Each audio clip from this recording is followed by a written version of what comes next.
Ya, kembali lagi bersama saya Raihan Putra Diryadi dari kelas N2B nomor induk 5720111777. Ya, pada kesempatan kali ini saya akan menjelaskan tentang PowerPoint yang saya buat, yaitu tentang stabilitas kapal, stabilitas melintang khususnya.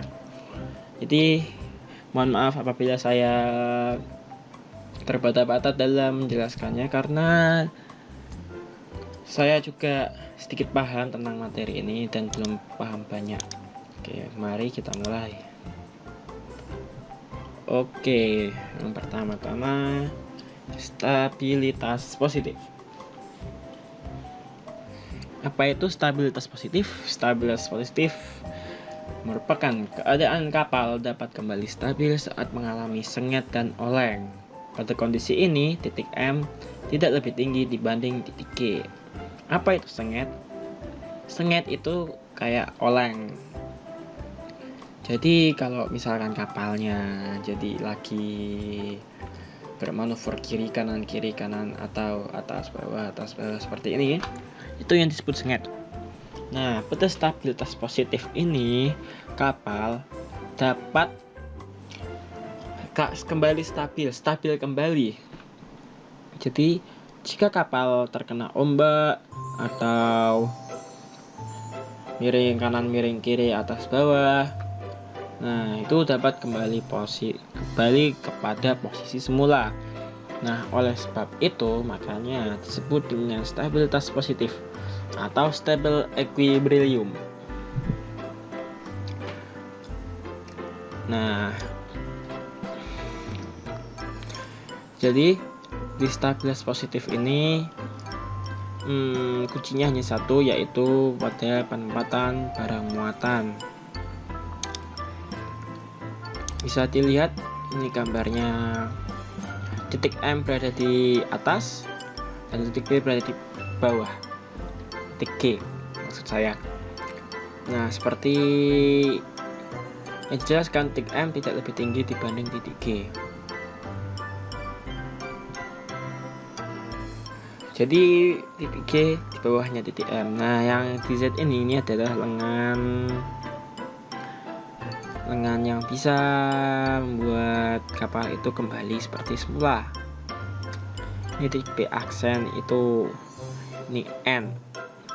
K itu lunas kapal.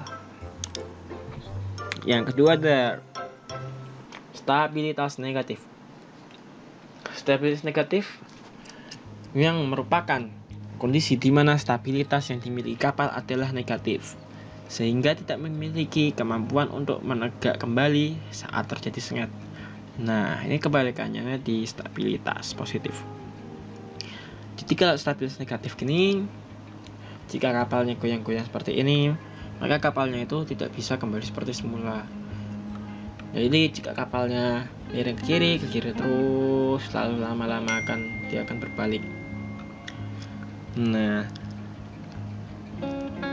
terus stabilitas negatif dapat menimbulkan terjadinya healing moment atau momen penerus yang membuat kapal semakin miring hingga terbalik. Nah, yang saya jelaskan tadi, jika kapalnya miring seperti ini akan miring terus, miring kiri terus, miring kanan terus. Nah, ini disebabkan karena titik G di bawah, titik M di bawah titik G. Nah, seperti ini nih, ini titik G, di atasnya titik M. Yang menyebabkan terjadinya momen healing moment adalah ini, titik G nya ada di atas titik M. Jadi semisal logikanya itu kayak mobil truk kalau misalkan muatannya terlalu tinggi, itu titik G nya di atas sekali. Soalnya muatannya banyak. Jika muatannya banyak, titik G nya akan semakin naik, atau muatannya ke atas, titik G nya akan semakin naik mengikuti muatannya. Nah, lalu jika titik G nya mulai di atas itu, maka kalau truk bawa overload muatan kan, jadi kalau misalkan belok sedikit itu udah miring. Nah, seperti itu. Sama seperti di kapal, Kalau yang di darat itu truk. Jadi kalau misalkan sekali belok truk belok yang off-road itu set, dia langsung miring dan jatuh. Sama seperti kapal tapi disebut healing moment.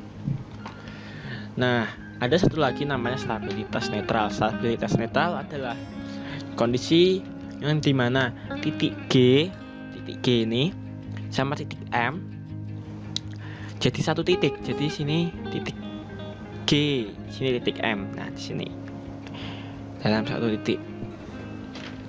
Nah, itu menyebabkan tidak stabilnya kapal karena titik G itu tidak boleh bertemu dengan titik M. Seharusnya titik G itu di bawahnya titik M. Lanjut. Nah, kita kan tadi sudah mengenali apa itu macam-macam stabilitas, seperti stabilitas positif, stabilitas negatif, dan neutral stability. Nah, kan mesti pada bingung kan, apa ini yang dimaksud dengan titik-titik ini? Nah, saya akan menjelaskan. Titik M. Titik M adalah titik metacenter, merupakan titik maya di mana seolah-olah merupakan titik pusat ayunan pada bandul atau pendulum. Nah, ini nih, titik yang warna biru ini dan warna putih ini adalah titik M, yaitu titik pusat. Jadi kayak misalnya kita main yuyu itu, jadi titik pusatnya ada di tangan kita di sini, seperti bandul. Titik M pada sudut-sudut kapal yang kecil atau hamper tidak berpindah. Nah, kalau kapal-kapal kecil seperti perahu, seperti kapal nelayan, nah itu tuh titik M-nya tidak berpindah-pindah, tergantung dengan titik G-nya. Tapi kalau kapal yang besar, oringannya yang besar itu bisa jadi titik M-nya berpindah-pindah. Nah, titik M itu didapat dari mana? Didapat dari galangan kapal. Nah, jadi saat kapal dibuat itu, para insinyur kapal itu membuat dan menghitung titik M-nya di mana di saat dia itu light displacement. Titik G adalah titik tumpu seluruh beban yang ada di atas kapal. Tetap apabila semua beban di atas kapal tidak bergerak, displacement kapal tidak berubah. Nah, displacement, apa itu displacement? Displacement adalah berat kapal. Nah, jadi tadi kan saya bilang itu light displacement. Light displacement itu adalah berat kapal yang kotor. Jadi itu kapal belum ada isinya, terus kan kapal itu ada isinya mesin, terus barang-barang yang di atas kapal itu dihitung. Nah, itu namanya light displacement, berat kosongnya. Nah, lalu displacement itu yang udah berat isi, seperti ada muatannya, pokoknya ada muatannya gitulah. Nah, jika ada muatan, ada misalnya kan light displacement itu titik G-nya di sini. Kalau dihitung-hitung misalnya di sini. Nah, apabila ada muatan masuk, maka titik G-nya akan ke atas. Seperti truk tadi. Kalau semakin banyak muatannya, titik G-nya akan semakin ke atas. Nah, naik apabila dibongkar muat yang berada di bawah titik G atau ditambah muatan. Nah, ditambah muatan, maka titik G-nya akan ke atas seperti gambar yang ini. Jika banyak muatan, titik G-nya akan ke atas, ke atas, ke atas, ke atas, ke atas, ke atas, ke atas. Nah, kalau belum mencapai titik M, berarti itu masih positif, itu stabilitasnya. Tapi kalau sudah melewati titik M, G-nya sudah di atas titik M, nah itu berarti sudah bahaya, kapalnya sudah stabilitas negatif. Dia tidak akan bisa kembali ke posisi semula di saat dia itu oleng atau sengit. Nah, terus kalau misalkan dikeluarkan, titik G-nya akan turun kembali seperti itu. B itu yang di stabilitas positif ini nih, titik B. Titik B atau titik apung atau center of buoyancy yang dikenal juga dengan titik B. Titik ini merupakan titik yang mampu membuat kapal kembali tegak setelah mengalami oleng atau sengit. Titik B tidak tetap dan dapat berpindah-pindah. Nah, jadi itu ini adalah titik yang vital karena ini dapat membuat kapal tidak oleng kembali. Lalu dapat, jadi kalau misalnya oleng bisa kembali tegak seperti semula. Titik P itu tidak tetap. Nah, bisa berpindah-pindah. Nah, tergantung dengan muatan yang ada di atas kapal itu. Jadi semua itu tergantung muatan dan bongkar muatnya itu benar atau salah. Yang terakhir adalah titik K. Titik K itu kill. Bahasa Inggris itu nya kill, kalau bahasa Indonesia itu lunas kapal. Nah, jadi itu ada kapal, misalkan kita bentuk kapal. Bentuk kapal. Nah, misalkan kan habis ada haluan, terus ada haluan yang bulat gini. Nah, yang di bawahnya itu kill, titik paling bawah pada kapal atau konstruksi kapal. Nah, seperti itu. Nah, cukup sekian. Apabila penjelasan saya kurang jelas, bisa komen di bawah.